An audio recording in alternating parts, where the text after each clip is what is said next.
Boa noite! Meu nome é Rodrigo Bandeira e eu venho pedir a atenção de vocês para acompanhar conosco a apresentação do nosso trabalho, que consiste em um PTS para um cliente com Covid-19. Esse trabalho foi requisito parcial para aprovação no quinto semestre de enfermagem da Faculdade de São Sebastião no ano de 2020. Orientado pela professora Soraya El Hakim, na disciplina de Enfermagem na Saúde do Idoso, foi elaborado em grupo. Vale ressaltar que o período de elaboração desse trabalho foi durante o plano de contingenciamento, onde estava instalado o plano de isolamento social, e todo o conteúdo foi elaborado por meio de reuniões nos aplicativos de videoconferência do WhatsApp. Os áudios que vocês vão ouvir a seguir foram feitos pelos alunos Rodrigo Bandeira, pela Letícia Sayuri e pelo Rodrigo Viana. E todo o material contido no trabalho foi elaborado em conjunto pelos alunos Leonardo Amorim, Letícia Sayuri, Lilian Jesus, Lucas Souza, Mariane Caroline, Marielle Oliveira, Marjorie de Souza, Miriam Ferro, Miriam Santos, Noemi Moraes, Patrícia Francisco, Regiane Franco, Rodrigo Bandeira, Rodrigo Viana, Rosilande Gonçalves, Thalitas Matos, Thaís Molina, Tânia Abreu e Warley Marinho. A partir de agora, vocês vão acompanhar uma apresentação de slide com áudio, elucidando todo o conteúdo elaborado. Fique até o final e participe com perguntas após a apresentação. A participação de vocês é muito importante para a evolução de todos enquanto graduandos, tá bom? Muito obrigado e nos vemos no final da apresentação desse vídeo. Vamos dar início ao nosso projeto terapêutico singular?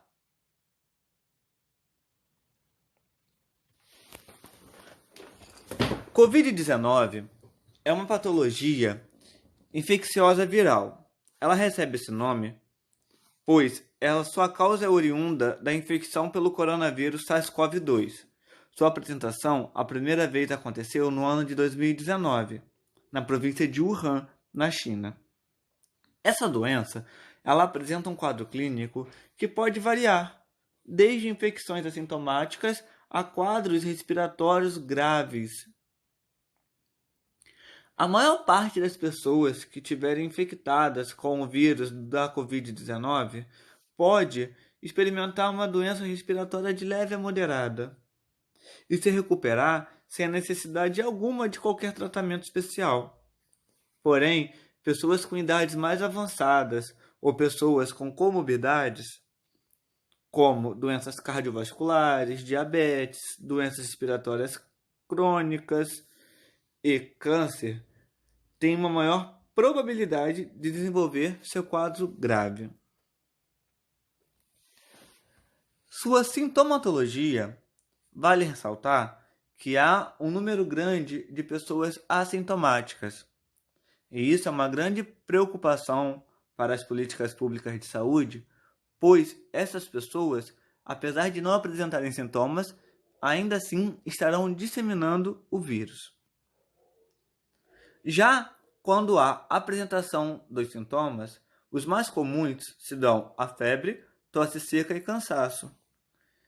Menos comuns ainda podem ocorrer dores por todo o corpo, incluindo dor de garganta e dor de cabeça.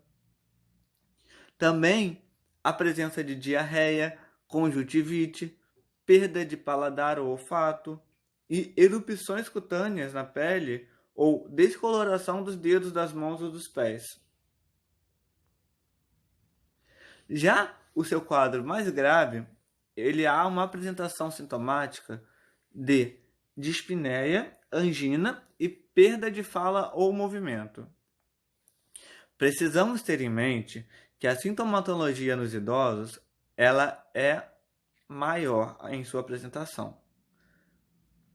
Vale ressaltar que com o envelhecimento e a redução da capacidade da atenção, da resposta imune inata e da adaptativa, torna mais difícil que o corpo obtenha uma resposta contra esta infecção, o que dá vantagem ao vírus. Quando os idosos apresentam comorbidades como diabetes, cardiopatias e doenças pulmonares como DPOC, o risco dessa infecção se instalar e de complicações sobe ainda mais. Transmissão. Bom, a transmissão acontece em uma média de 7 dias após o início dos sintomas. Porém, ela também pode ocorrer sem o aparecimento clínico de sinais e sintomas. O vírus ele é transmitido através de gotículas de saliva, tosse, espirro ou fala, e eles se espalham pelo ar, pelas mãos, celulares, maçanetas, abraços, corrimãos, entre outros meios. Fisiopatologia. Bom, os vírus eles começam atacando as células de revestimento pelo local que ele adentrou, sejam eles as fossas nasais, o fundo do nariz ou pela garganta. E isso vai causar os primeiros sintomas, que seriam a dor de garganta, tosse seca, congestão nasal e perda de olfato. O aparelho respiratório superior ele é o primeiro lugar que começa a ser atacado pelo coronavírus.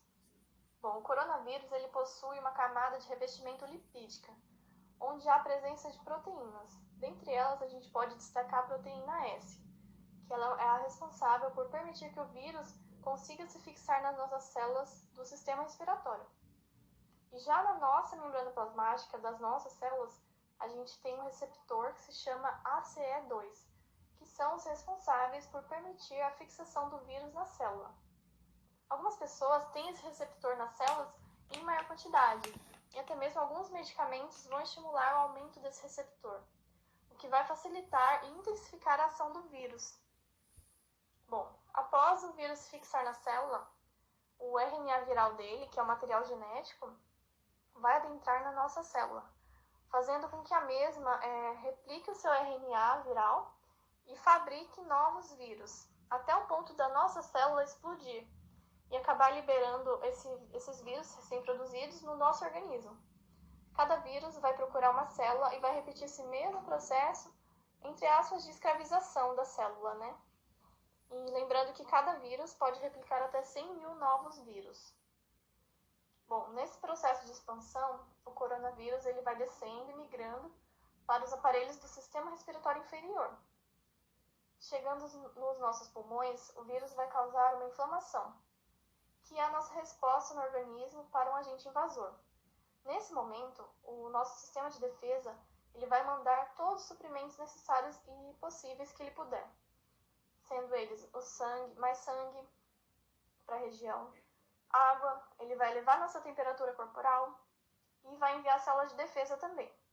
Esse processo vai causar um grande desconforto respiratório e febre, e nesse momento o quadro vai parecer com uma pneumonia. Bom, também tem a questão dos líquidos nos alvéolos. Com isso, a gente vai ter uma perda na oxigenação do sangue, e isso vai prejudicar todo o nosso corpo. Com as células de defesa indo para o local afetado e tentando combater o coronavírus, elas vão acabar morrendo. E também tem essa questão, a morte de neutrófilos significa pus. Pus significa o local ideal para a proliferação de bactérias. E é por isso que algumas pessoas acabam se recuperando da Covid, mas depois de alguns dias podem falecer por conta de infecção bacteriana. E essas infecções sem o coronavírus não teriam acontecido, então por isso que é incluído na fisiopatologia. E nesse momento o quadro está bem agravado, mas vale salientar que a maioria das pessoas não vai ter o mesmo quadro agravado assim, são as minorias, pessoas com comorbidades, pessoas do grupo de risco. A maioria vai ser assintomática.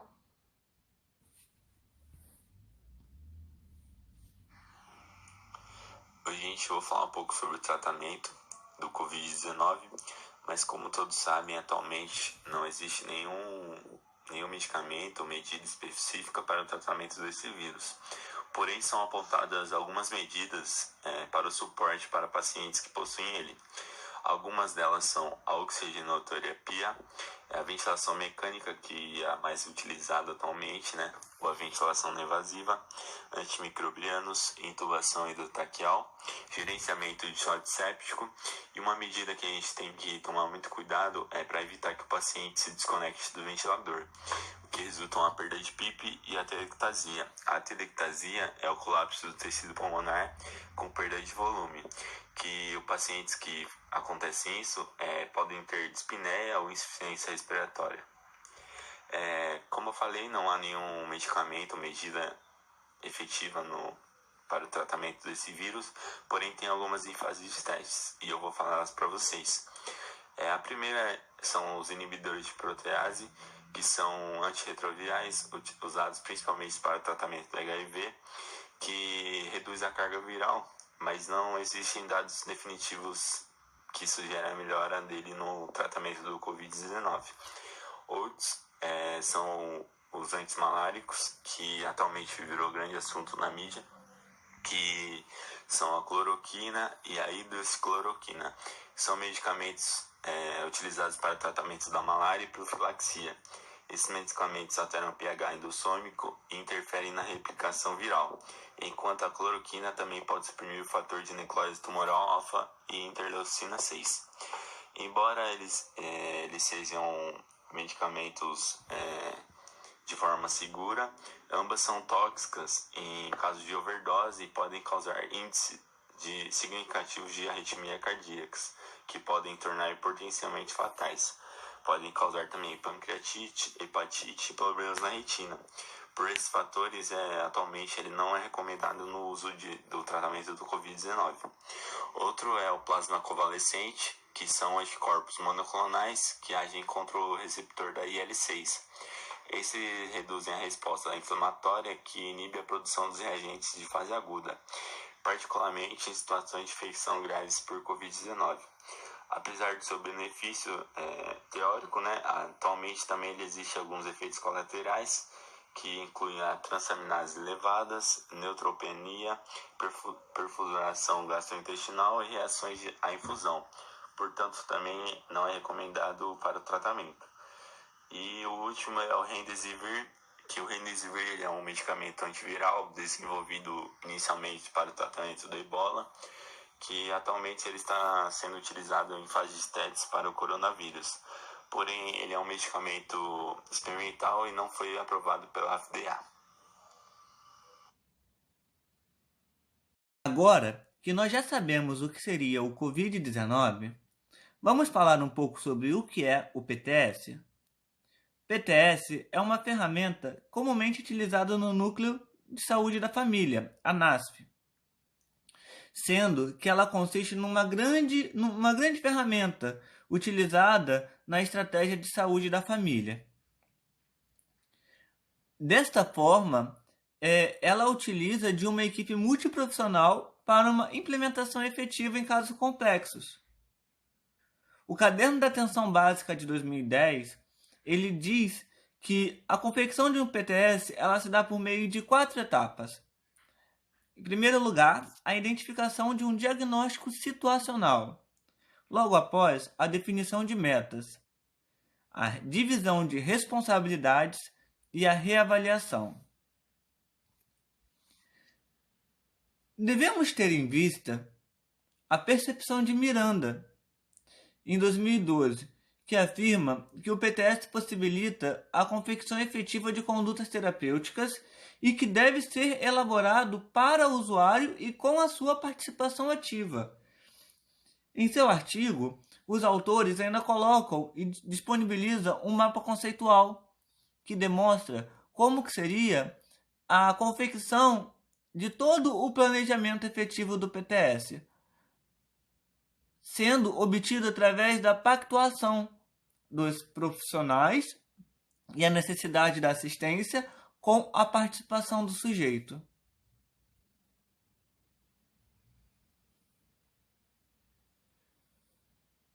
Além disso, algumas ferramentas dentro do PTS facilitam a sua autoexplicação.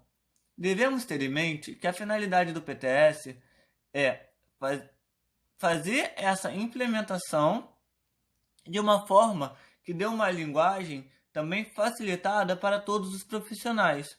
Por isso, o PTS ele utiliza de uma linguagem visual, aonde nós encontramos o ecomapa, que é o mapa de contexto comunitário, aonde nós vamos ter gráficos envolvendo todo o contexto em temas de interrelações abrangentes ao diagnóstico situacional. Teremos também o genograma, que é um gráfico que representa os arranjos ou constelações familiares, trazendo dados como nomes, idades, relações, acontecimentos, e tem seu foco na observação efetiva do usuário. Em vista que agora você já sabe o que seria um PTS, vamos lhes apresentar o diagnóstico situacional. Vamos começar pela biografia. Vale ressaltar que, para garantimento dos direitos de privacidade do cliente, serão respeitados os seus respectivos nomes e serão substituídos por siglas. O senhor MAS, de 68 anos, empresário, portador de diabetes mellitus, hipertensão arterial sistólica e rinite alérgica, natural da cidade de São Paulo, capital, brasileiro, residente na cidade de São Sebastião, litoral norte, onde, na mesma cidade, reside com sua esposa, da senhora WK, de 65 anos, empresária, natural de São Paulo também, e desse relacionamento, os dois tiveram 2 filhos e um neto. Sendo desses 2 filhos, uma mulher, a senhora LK, de 32 anos, veterinária, atualmente reside também em São Sebastião, e o senhor RK, de 28 anos, advogado e casado com a senhora LS, de 25 anos. O casal teve um filho, o menino JKS, de 1 ano. Eles residem em São Paulo. Atualmente, o senhor MAS foi diagnosticado com Covid-19 após o retorno de uma viagem a negócios para a Espanha.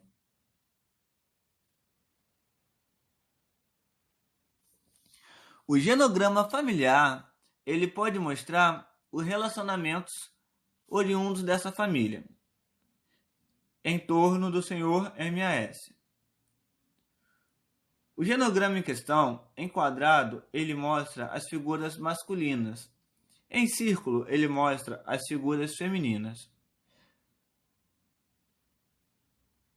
A ligação entre o senhor MAS e a sua esposa é marcada pela linha que demonstra um vínculo afetivo.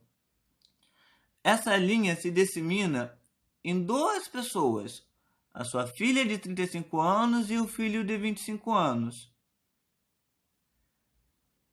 Esse seu filho se ramifica o seu vínculo para a nora do senhor MAS e ambos ramificam para o seu neto.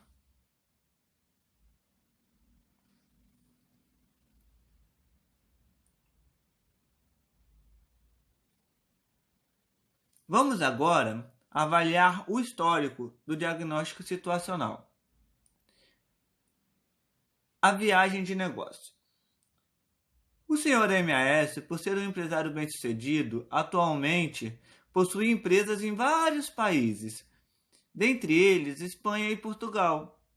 Desta forma, eles realizaram viagens internacionais constantemente para poder cuidar dos seus negócios. Porém, em fevereiro do ano de 2020, o empresário precisou ir à Espanha fechar um contrato, onde precisou passar alguns dias no exterior. Logo após a viagem à Espanha, o senhor MAS procurou a UBS do seu bairro com queixas de febre, tosse seca, dor muscular, dor de cabeça, dor de garganta, rinorreia, dor no peito, na hora de tossir muito, náuseas e vômitos.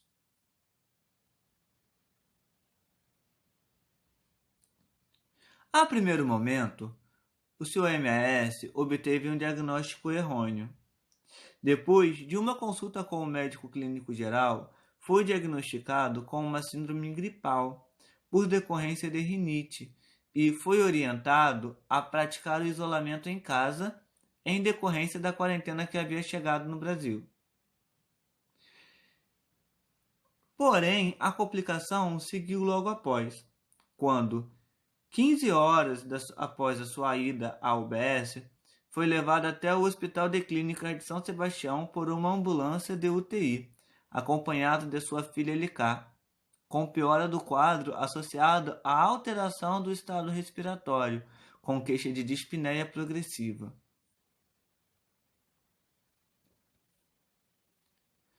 Ao chegar no Hospital de Clínicas de São Sebastião, o Sr. MS foi acolhido e, no exame físico, apresentou uma frequência respiratória de 30 respirações por minuto, uma saturação de 92%. Ele possuía cianose nas suas extremidades e a escuta respiratória veio como um muro vesicular diminuído bilateralmente nas bases pulmonares. Turgência jugular e fígado a 4 centímetros do rebordo costal, com presença de estertores, sudorese com uso de músculos acessórios. Apresentação de palidez. O paciente encontrava-se desorientado no tempo e espaço e com dificuldade de deambulação, agitado por decorrência da dispneia e a ausculta cardíaca com bulhas hipofonéticas. Sua pressão arterial era de 140 a 90 milímetros de mercúrio. E a frequência cardíaca chegava a 115 batimentos por minuto. Sua temperatura já estava nesse momento a 38 graus. Vale ressaltar que o PTS é uma ferramenta comumente utilizada no NASF, dentro da estratégia de saúde da família. Porém, com este trabalho, nós queremos mostrar que essa ferramenta é uma ferramenta multidimensional e que ela pode ter uma abrangência efetiva dentro do ambiente intra-hospitalar. Para tal, dentro do quadro de histórico do cliente, nós vamos abordar como foi o seu acolhimento dentro do PS. O senhor MAS deu entrada no pronto-socorro com uma hipótese diagnóstica de síndrome aguda respiratória grave. Admitido nessa unidade, trazido por ambulância do SAMU, foi acompanhado por técnico de enfermagem e encaminhado à SE. Acomodado em leito de posição semi-Fowler para facilitar a abertura de vias aéreas, porém, o mesmo estava agitado e não respondendo às solicitações verbais com clareza. Ainda assim, foi mantido o cateter de O2 do tipo óculos, instalado a monitorização cardíaca e a oximetria de pulso. O mesmo apresentava pele fria, sudorese e cianose de extremidades. Após avaliação pelo plantonista, foi impulsionado acesso venoso periférico com eco 18, em fossa cubital D. Colhido material para exames laboratoriais, mantendo acesso venoso salinizado, encaminhado ao setor de raio-x para realização de radiografia de tórax. O mesmo retorna à sala de emergência e apresenta piora de saturação, caindo para 90%, com R igual a 32. Com ausculta de estertores inspiratórios finos bilateral, foi instalado sedação em BIC. Realizado intubação orotraqueal com cânula número 8.0 de fixação em 22. Realizado pelo plantonista, mantendo ventilação mecânica. Puncionado acesso venoso central com catéter duplo lume, número 16, em subclava D. Instalado SNE em narina D e SVD em 16.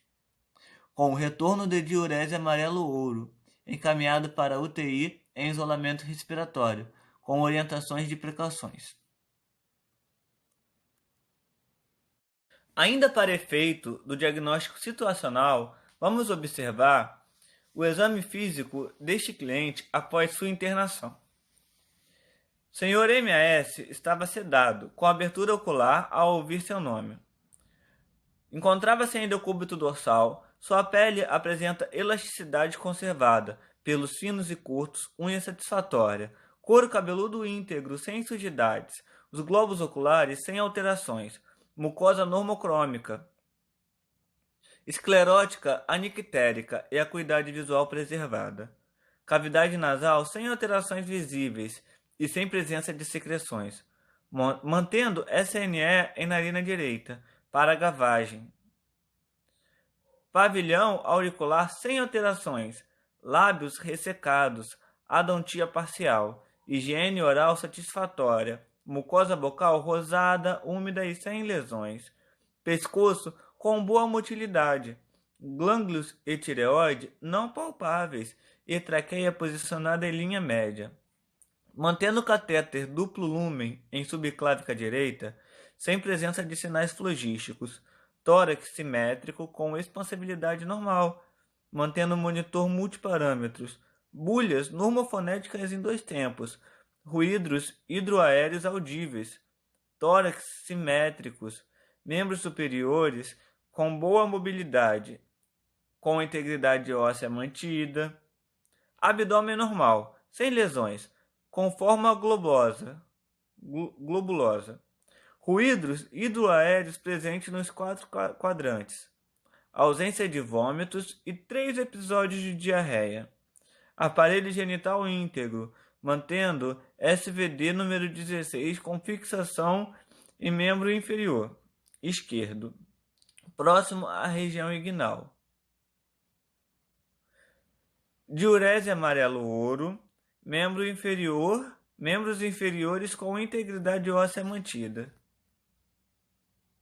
Agora vamos observar como foi elaborado o ecomapa para o Sr. M.A.S. Lembrando que o ecomapa trata-se de um gráfico que visa elucidar como são os sistemas de inter-relações do cliente. Traduzindo, ele vai mostrar como são as relações sociais do indivíduo no que tange ao diagnóstico situacional. Lembrando que esse PTS foi elaborado para um cliente dentro de um ambiente intra-hospitalar, vamos utilizar do histórico levantado para a confecção do mesmo. Dessa forma, evidencia-se atualmente um vínculo fraco com sua casa, pois seu MS está mantido sob internação dentro de um ambiente intra-hospitalar. Um vínculo forte com sua família, onde há uma ligação efetiva grande.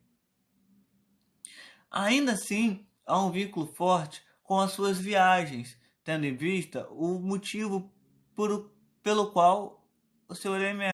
Agora, para finalizar a contextualização do diagnóstico situacional, vamos elucidar como foi feita a elaboração de um mapa conceitual. O senhor M.A.S., de 68 anos, apresentava os problemas como dispneia, uso da musculatura acessora para respiração, baixa saturação de oxigênio, febre, cefaleia, desconforto gastrointestinal e agitação. Para toda a confecção do PTS foi utilizado de uma equipe multidisciplinar, que dentre eles continham fisioterapeutas, médicos, enfermeiros, nutricionistas. Admitido no pronto-socorro, foi por meio do enfermeiro constatado em exame físico uma aferição de seu estado geral, do aparelho cardiorrespiratório, de oximetria e de controle de sinais vitais. O enfermeiro ainda constatou o quadro clínico do cliente, que estava apresentando confusão, febre, palidez cutânea, cefaleia, cianose de extremidades, náuseas e tosse. O enfermeiro constatou ainda que o cliente fazia parte dos fatores de riscos para a Covid-19, apresentando comorbidade como diabetes mellitus, hipertensão arterial sistólica e idade avançada. A equipe em aplicação da conduta, solicitou exames como gasometria, teste rápido para a influência, contagem de bilirrubina total e frações, tomografia de tórax, exames específicos para SARS-CoV-2, exame de D-diâmetro, PCR e PCT, e exame de toponima sérica. Cuidados foram aferidos, como monitorização, manutenção de posição de Fowler, precauções respiratórias,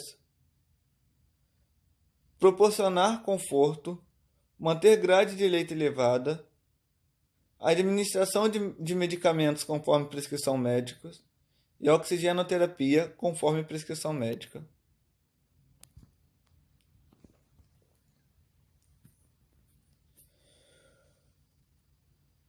A equipe de enfermagem constatou também diagnósticos de problemas. Dentre eles, temos proteção ineficaz relacionada ao extremo de idade e diabetes mellitus e hipertensão arterial, padrão respiratório ineficaz relacionado à inspiração e expiração que não proporciona ventilação adequada, troca de gases prejudicada relacionada ao déficit na oxigenação e na eliminação de dióxido de carbono na membrana alveolo-capilar, risco de solidão relacionado ao isolamento social, hipertermia relacionada à infecção respiratória caracterizada por aumento de temperatura axilar e dor aguda relacionada a agente biológico lesivo.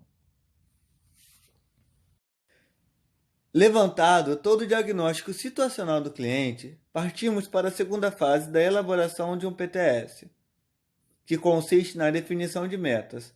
Vale ressaltar que as metas devem ser objetificadas a curto, médio e longo prazo.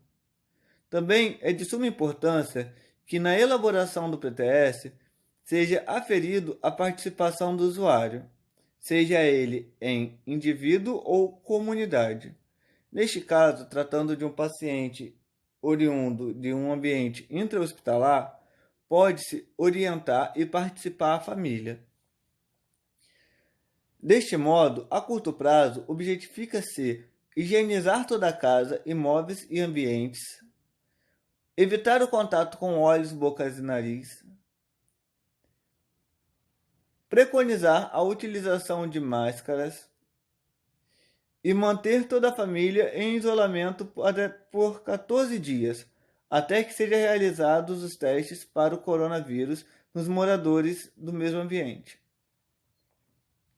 A médio prazo, evidencia-se a necessidade de orientar os familiares sobre quando procurar uma unidade de saúde e alertá-los sobre os sintomas do coronavírus.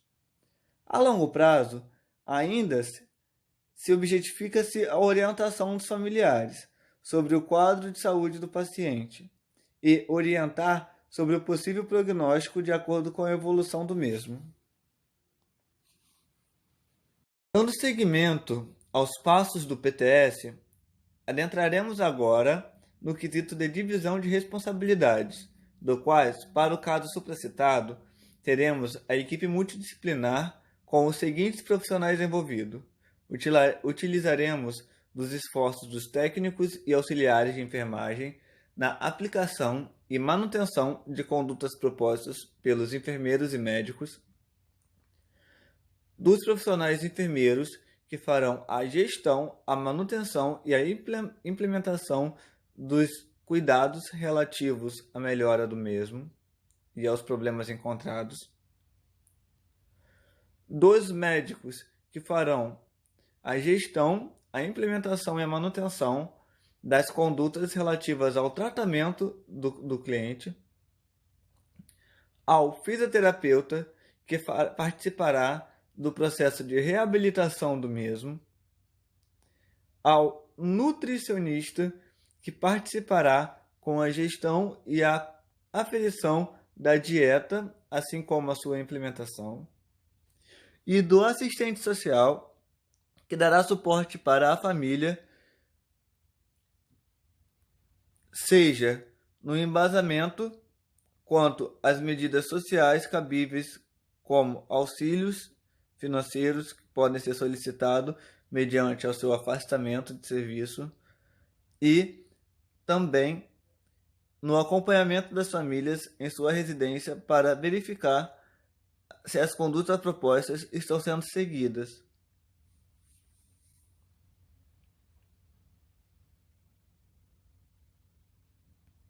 Adentrando no último passo de elaboração de um PTS, temos a reavaliação, do qual, neste desfecho, o paciente evoluiu com dessaturação de 89%, permanecendo em ventilação mecânica e intubação orotraqueal.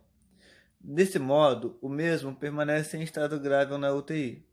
Após 5 dias, recebeu o resultado positivo de SARS-CoV-2. Diante do exposto, conclui-se que a atenção integral multidisciplinar ela é fundamental para direcionar o tratamento individualizado e adequado, e que o prognóstico negativo e rápido da evolução do paciente é intensificado devido às suas comorbidades e fatores de risco. Importante ressaltar que dentro da elaboração de um PTS, após a reavaliação, abre-se o campo para que seja feito novamente todo o processo. Deste modo, a partir do momento de reavaliação, pode-se gerar um novo planejamento e uma nova divisão de tarefas, e ser prorrogada o período para uma nova reavaliação, até que seja obtido êxito no plano inicial e o controle de todas as intercorrências que acontecerem ao desenrolar do caso. Bom, chegamos ao fim desse trabalho e com isso nós concluímos que no processo de elaboração deste nos trouxe a percepção de que com o envelhecimento acontece uma redução da resposta imune inata e a diminuição da defesa contra infecções causadas por micro-organismos. No caso, o Covid-19, juntamente com as comorbidades já instaladas nos idosos, aumentam o risco da infecção em sua forma grave. E por isso, por se tratar de uma infecção nova, não existem dados seguros para o manejo e seu tratamento, sendo necessário a hospitalização para realizar o tratamento a partir dos sinais e sintomas desenvolvidos por cada paciente. No caso em questão, observamos que o senhor MAS, de 68 anos, após ser diagnosticado com Covid-19, seu tratamento foi realizado com base nos protocolos do Ministério da Saúde. E também foi realizado orientações aos familiares sobre prevenção de contágio através do isolamento social, e assim prevenir novos casos da doença. Foi comunicado a estratégia de saúde da família para realizar acompanhamento e orientações junto à família e realizações de relatórios fornecidos à vigilância epidemiológica para o monitoramento. O projeto terapêutico singular foi realizado a um indivíduo com o objetivo de traçar um plano de tratamento que abrange todas as suas necessidades biopsicossociais, através do apoio de uma equipe multidisciplinar, e dessa forma restabelecer a saúde e proporcionar melhor qualidade de vida em um contexto hospitalar e em sua residência após sua alta.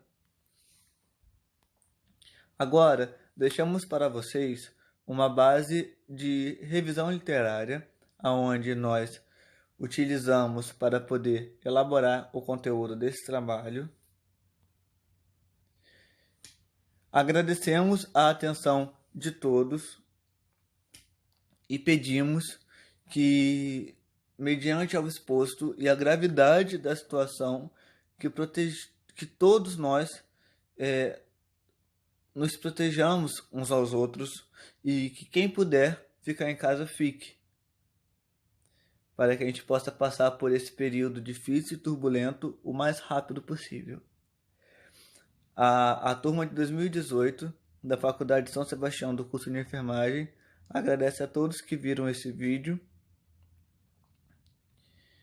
e desejamos que muita resiliência para a gente poder passar por esse período difícil. Obrigado.